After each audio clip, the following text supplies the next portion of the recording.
Hi guys, and welcome back to the channel with VAG Technic. We are here with the most popular car on the channel because in the last 2 years this car is always in the video. And why is he almost for 2 years? Well, first of all, it needed doing like too much, like way too much, from engine, suspension, etc, etc. And also we make a decision what we are regretting maybe now, and also we done a mistake where you can't regret, you just have to deal with it. So the whole process just went and went. It took longer and longer and longer. Luckily, it didn't cost the owner too much money on top. We have to pay for our mistakes and our decision. And the only bad news for the owner is he didn't have his car for 2 years, which on one side, it's not good. It's not good even from one side. But he had a free storage for 2 years and he saved the car from all the weather conditions outside and etc. So everything has pluses and minuses. However, this is the blue B7 RS4, what I did strip down probably almost 2 years ago. 2 years ago will be now in July, so it's not 2 years. But actually, I was stripping the engine down, I took the job, I was speaking with the owner. He told me all his wishes, and he done us a wonderful list, what he needs to repair, what we should look for. And it was like loads of things. So I put the car on the ramp, done some general check from underneath, we done a diagnostic, we check as many things as we can. And because there was an oil consumption problem, we agreed that we will do like engine refresh or rebuild from a running engine. And from a running engine like this, you think to yourself, it's an easy job, just gonna strip it fully down, you will send everything to the machine shop to be checked, put new parts like gasket, bearings, make it all run, job done, month time, sorted. Doesn't work like that. So the first problem was the parts. Will the owner bring his own parts, which is not a bad thing because he's from sort of a car business as well. He can get the parts cheaper, what we gave him. We were like, why not? He's know what he's talking about. So he bought himself the whole timing chain kit, I believe. A few small other bits what he knows they were faulty. The Miltic exhaust was on the car now, dual misfire wheel, clutch kit, and I think that's about it. However, we did supply the rest of the stuff, and as you probably know, if you own a B7 RS4, most of the parts are getting obsolete, so we were waiting on some stuff which was on back order, or they were only available in Germany in the warehouse as the last bits, and that's it. Once everything was completed and the cylinder heads are back in, I did tell them there's nothing wrong with the engine block until I start fully cleaning it and getting it prepped for assembly. And then I found a problem. So the problem was, there was not a damage, but obviously I can feel it in one of the bores or one of the cylinders. There was a problem. So I did ask him, do you want to do one liner, do you want to do 8 liners? And he told me you want to do 8 liners. And if you know V8, I'll show you one because we have one here. The engine block is really small and there's not enough space to do 8 liners, and really we gotta be careful if you're the company doing the liners. So this is an engine code CFSA, which is a B8.5 RS4, but it's very similar to the BNS, and you can see there's not much material in the engine to put a liner there. Originally this engine don't have a liner, so it's like polished alu seal, and yeah, this is actually the only liner we've got in this block. And if you have a look how much is missing already, and you gotta put one next to it and one next to it, there's almost no material left. So you gotta be really super careful not to damage the block, do it properly, it gotta be tight so the liner don't get loose. It doesn't let coolant through the head gasket, and like many factors. So the block was gone for probably like 6 months. And I'm not saying the first machine shop didn't done the job properly, but after the block was done and we're trying to assemble the engine, we couldn't put like 3 pistons in a few cylinders. So we come to the machine shop, they agree it's not good, so they took the block back. That was another like 6-7 weeks, and unfortunately they didn't have time to sort it out. So we find the machine shop what we're using now in London, which are a bit more expensive because you gotta send it on the pallet, and you know, it's not like close. But they're doing the job good, and also they're doing it quick. So if they're gonna take the job on, it's usually like a week turnaround, which for us is like absolutely brilliant. However, for all this fun, somebody gotta pay. And who pay? We pay. So the pallet, the posting, the messing about to the machine shop and back and measure and hone and try, millions of hours and no income. However, the engine is built now, so we can wipe all the tears off and hopefully we can live with it. So yeah, third attempt, finally 8 liners are there. Unfortunately, I didn't film the whole process because I was filming the Porsche that time. So whatever footage I have, I'll put you here, like what we've done to it. But actually it was like a normal engine rebuild. So it wasn't something really special. Of course, there's a certain process what we do. So we check everything, the gaps on the piston rings. We check all the clearances on the bearings and make sure the engine is assembled properly, and especially in the specs from the factory. So you have to have a spec in between the ring gaps, you have to have a spec in the clearance between the bearings and cranks, etc, etc, etc. So the engine was rebuilt, and it took us probably like over a week to build the bare engine, put all the accessories on, and put it into the vehicle. I was sending few pictures to the owner, so he have like pictures and videos, and just to keep him informed. And when we started the car up the first time, we were all happy because yes, finally, it took long, but get there. It's all running, brilliant smile on the faces. However, the smiles didn't last for very long because something went terribly wrong. The engine, after a beautiful cold start and first probably 2 or 3 minutes, it started misfiring. And we thought, we built the engine, well, it's not running for a very long time. We have to leave it running for a bit of a longer to clear like any dirt, grease, assembly lube, whatever. It will clear himself out. After a couple of minutes, it didn't. So we were a bit skeptical because we checked the diagnostic. There was a misfire on one cylinder. We checked the compression. It was tiny bit lower compared to the other ones, but still a tiny bit lower. So we were like, how come a built engine have a lower compression by 0.5 or 1 bar on one cylinder when it's a fully built engine? So the only way what we were thinking at that time, we put the camera in there, couldn't see nothing, like literally piston was there, still nice and shiny, like new, head was still there, all the valves were still there, not an issue. So the only easiest way how to actually diagnose the engine was like to take the air filter, to take the piping to the engine and take the rocker cover off, which we did. And guess what? We couldn't find anything.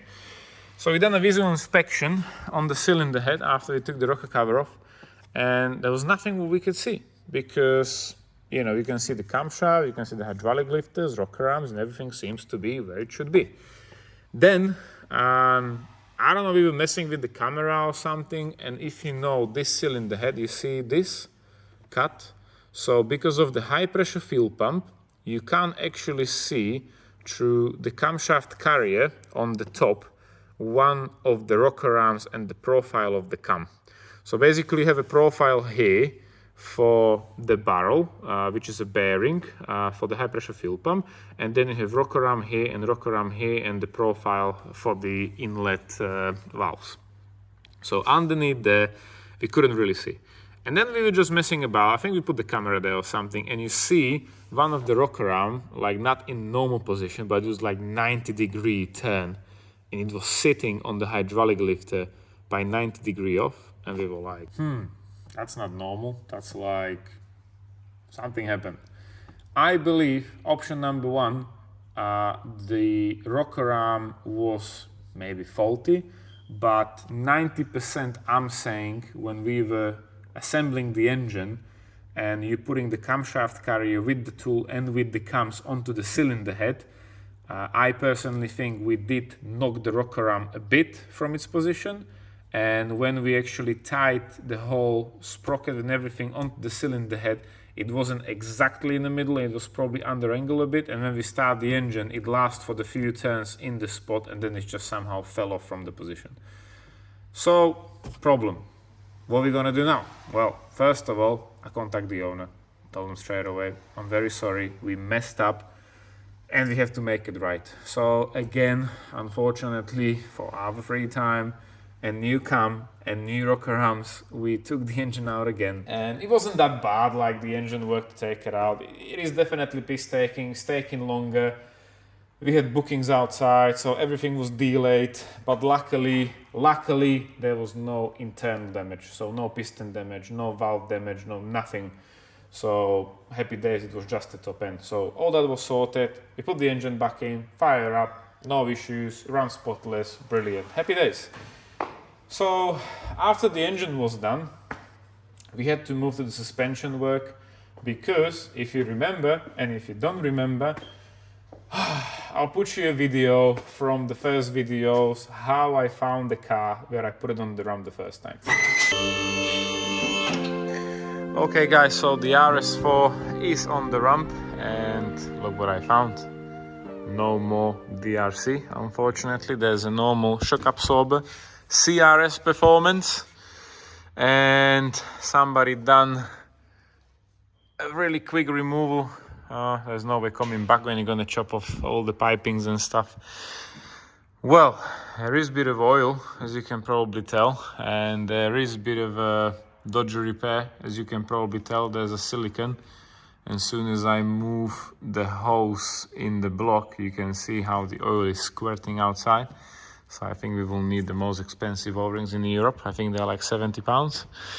And yeah, well, typical normal condition of RS4 after 100 and plus thousand miles.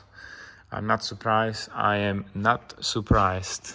Suspension arms, as I mentioned, the clicking noise. This bush is gone, so I will probably get the whole kit. This bush is gone. Also, the bushes are not the best. This one is even worse. Look, it's completely squeezed. Moving to the subframe. Again, I'm not surprised. I am not surprised. Well, I will contact the owner because the subframe will be eventually off. And I think it's a good idea to actually get it done because you don't want to do the job twice. Exhaust, flexi pipes, nobody cares. We have a new exhaust, but I'm not sure where from. If it's from here to the back, we have to get it done. If not, I don't know. We have to see what's in the box. Exhaust is leaking a bit over here and there. I will show you some hidden features of a B7 RS. Look. Typical. Okay, lovely. Well, this is a normal condition. So if you're buying an RS4, I would really recommend, if you're buying one, to put it on the ramp and actually have a look what's going on, because to me, this is a normal condition. So I know some of you are saying this is just a surface rust, but eventually surface rust become unrepairable rust. And then you can get new stuff, and then you actually find that you can't get the new stuff because you can't get hold anymore. So the only option is, before you will have a hole in the subframe, is to actually drop it down and take care of it while you can. Again, I am suggesting somebody put grease over there because it was quite corroded, and I believe this is something we don't want to have on an RS4 because the car's only that fast, how fast it can actually stop. And one day, if you don't have your pedal to the metal on the accelerator, but you will have a pedal to the metal on the brake, you won't be a very proud and happy owner. So I'm suggesting that this rock hard flexi pipes need replacing. Speaking of rock hard, swave bar, not in the best condition. I don't think it's doing the job as it should. And the subframe is quite sad. Speaking of subframe and everything, look at the chassis underneath there, and look at the chassis underneath the subframe over there, and look at the subframe and everything. So yeah, this is a normal RS4 condition after 108,000 miles. And expectations? No expectations, only big bill coming. And if you want to have an RS4 which will last, and you want to show it to your grandchildren one day, not only on pictures, I will say it needs to be done. Okay, dry shafts. I did spot my little eye that this dry shaft joint, we will need one, and we will need, okay, one. So we need one dry shaft, brilliant, another 5 million pounds. And yeah, that's before we remove the engine. But the owner knows the engine is actually coming out. We're gonna do everything, but he's not aware about the condition, especially with the rear subframe. That will be a bit of a problem. I have to get in touch with him and actually ask him what's the plan, because to me, well, the time is ticking. But never mind, we will continue to the front, drop the engine. Okay, so you've seen the condition before, now you're gonna see it after. Is not the mintest condition. I'm not saying it's like a restoration which is done to the highest level, but I think it looks good and it looks different, so let's check it. So mainly what you can see on the camera now is the yellow ramp and then of course the melting exhaust, what the owner supply. So it looks really shiny, and also I'm really hoping you can see it on the camera, the whole underneath of the car looks really clean. So all the covers were off, everything was clean, the fuel tank was off, everything was clean.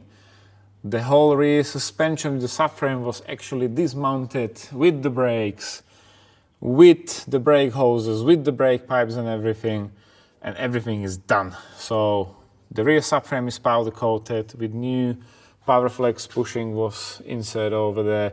There are new bushing on the arms, there are new coil spring, there are new shock absorbers, literally everything is new or refurbed, and it looks fairly good. What do you say? So also, when everything was like off the vehicle, you probably remember that when you have a looky look, for example, behind there, it was all rusty. So now it's all sorted. So basically, when everything was off, we clean it as much as we can, we get rid of the rust. We've done like an underseal protection and then painted blue and lacquer it over. So I think we did help the chassis a bit. Of course, when you're going towards the outer of the chassis, where's the side skirt, underneath there, still a bit of a rust what needs doing, but the owner told me he'll get the full car resprayed, so that will be sorted when they'll be painting the car. So it looks fresh, it looks fresh. The only thing what's not bothering me, but I know from the experience that when you start replacing the genuine bushings, it's losing a bit of a comfort, and I know the rear diff can be a bit noisy, so we gotta go for a longer drive. I'm really hoping it won't be the case, but it can be, yeah, because this is like a bushing for a race, not for a daily driven car, so that's the only thing what can go wrong. When we're moving to the front, again, everything what we took for powder coating, we took everything for cleaning and sandblasting, so it looks fresh. Also the front suspension, front subframe, everything was sorted. Again, new shock absorbers, the oil pan was already sorted and everything. There's a new oil cooler in the front, and the engine looks spotless clean, no oil leaks in the mileage what we've done, so happy with that. We will see after the trip what I'm gonna do today, like what is gonna be like after I'm gonna be back, because on the longer journeys everything gets hot, it will show you any potential leaks or issues. So when we sort out all the suspension, we can finally move on to something like brakes, and that was another problem. So when we installed the brakes back on, we tried to bleed them, of course, and we couldn't bleed them because the bleeding nipples were stuck. So again, I have to contact the owner for the 5th millionth time, and he did told me he had the problem before, and he was just waiting for me to give him a call. Love it from him. And guess what? He's got a full refurb brakes on in front. So again, another probably £1,000 spent on the brakes. Absolutely mental how much money it went into this car, but I don't know. If it was worth it, leave me a comment. If not, leave me a comment as well. Want to hear your opinion on the whole thing. But yeah, from underneath and from perspective of it, I think it looks good.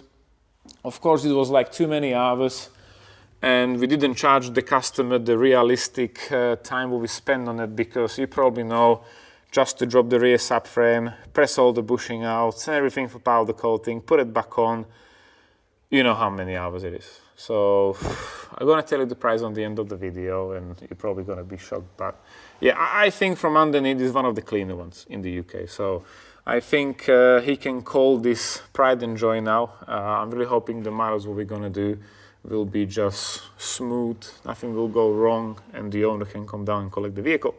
So that's everything what was done to the car, guys. I think we can put it back in there, check the oil one more time, cool and everything. We can hit the roads, and I'll get back to you when I'll be driving.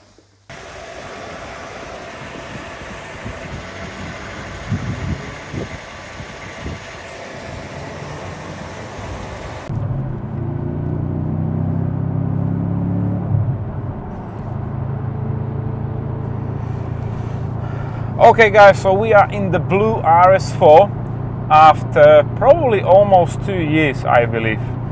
So it was a very long project. You hear all the problems, all the struggling up and down here and there, but I still do remember the day when Dan dropped the car off and I went for a drive with it. So I still have it in my mind because the car had like some issues. One of the issues was engine light, which is still on.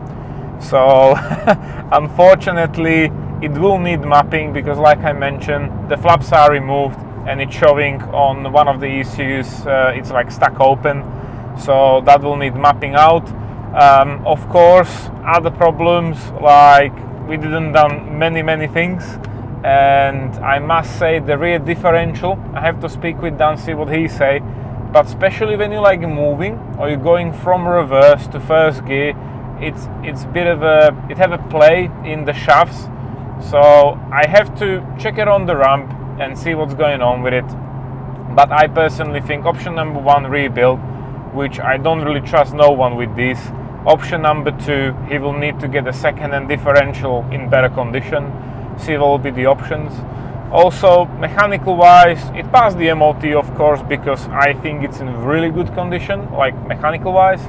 And I must say that I'm not sure if you can hear it, but it's making a bit of a whining noise or whistling noise. Reason for that is, as soon as you will start changing original genuine components, I personally think you are losing the comfort of the vehicle like it came from the factory. So in this case, unfortunately, the DRC was removed.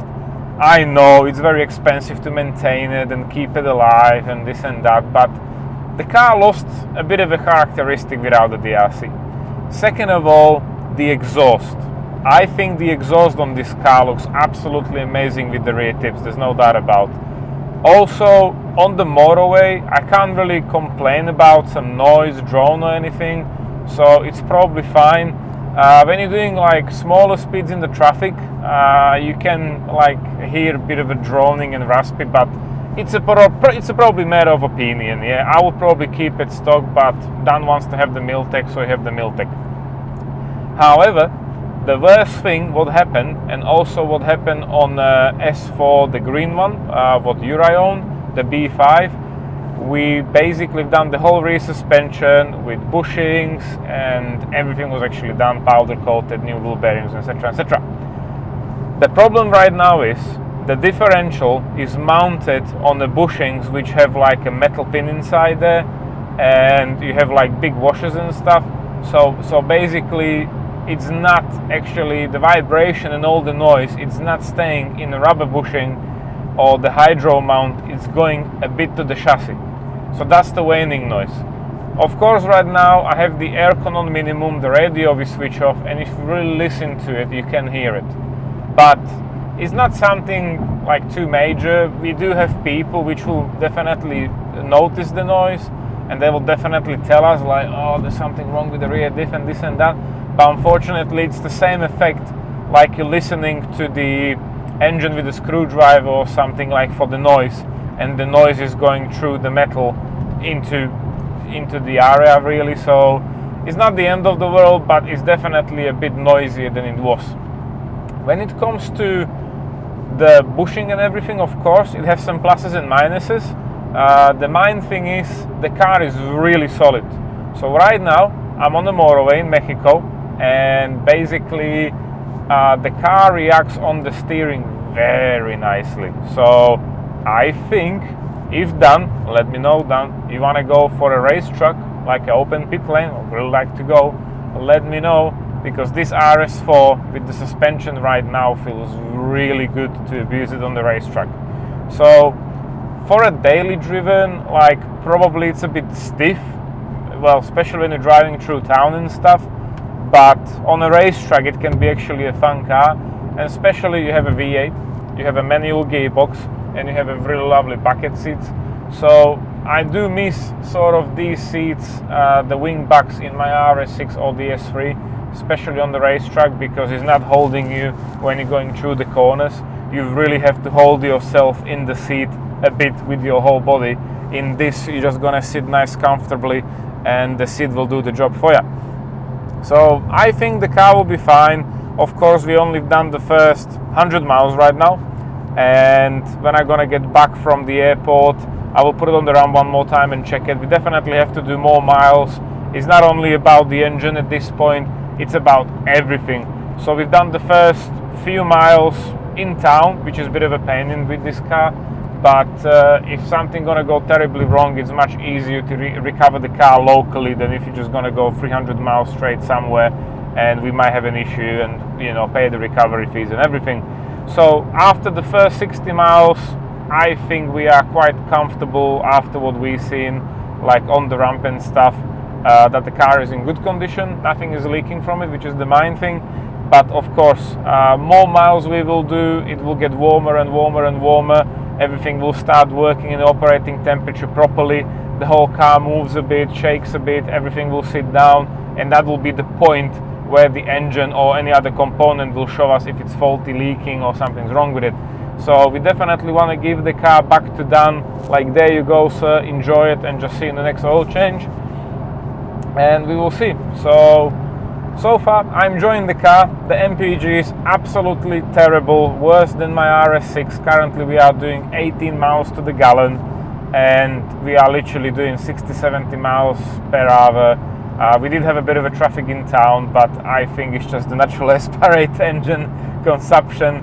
Maybe if we will be lucky, we will be able to get like 22 mpg out of it. But you know, if you have a V8, you can't complain about the consumption. So yeah, I will enjoy my rest of the trip on the motorway, and when I'm gonna be back on the garage, we'll lift the car up on the ramp again, and I will also tell you later in the video how much all this cost and what was involved, and you know, and this and that. So stay tuned.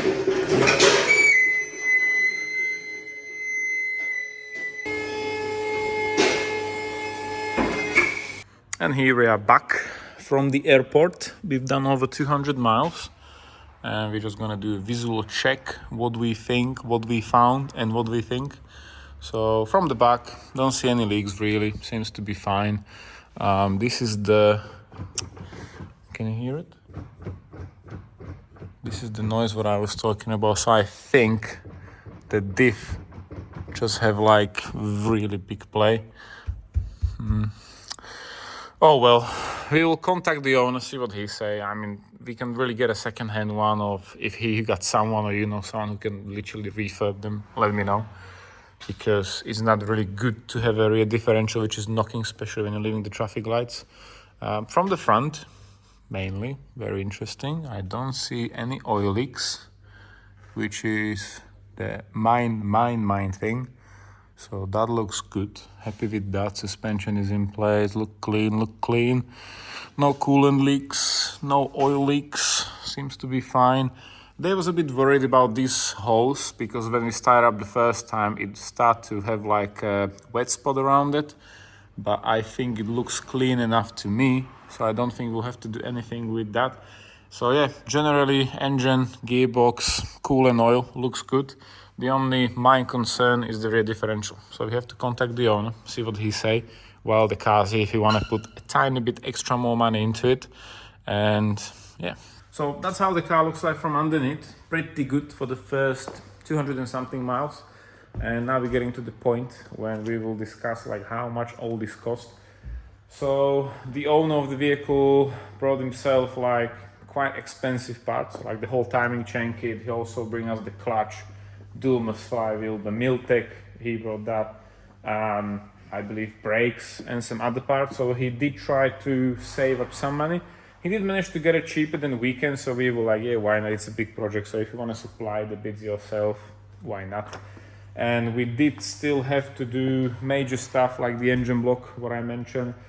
With the engine block, it was a bit of a funny situation. It was probably most likely my fault how it ended up time-wise, because we were waiting for the cylinder heads and some parts.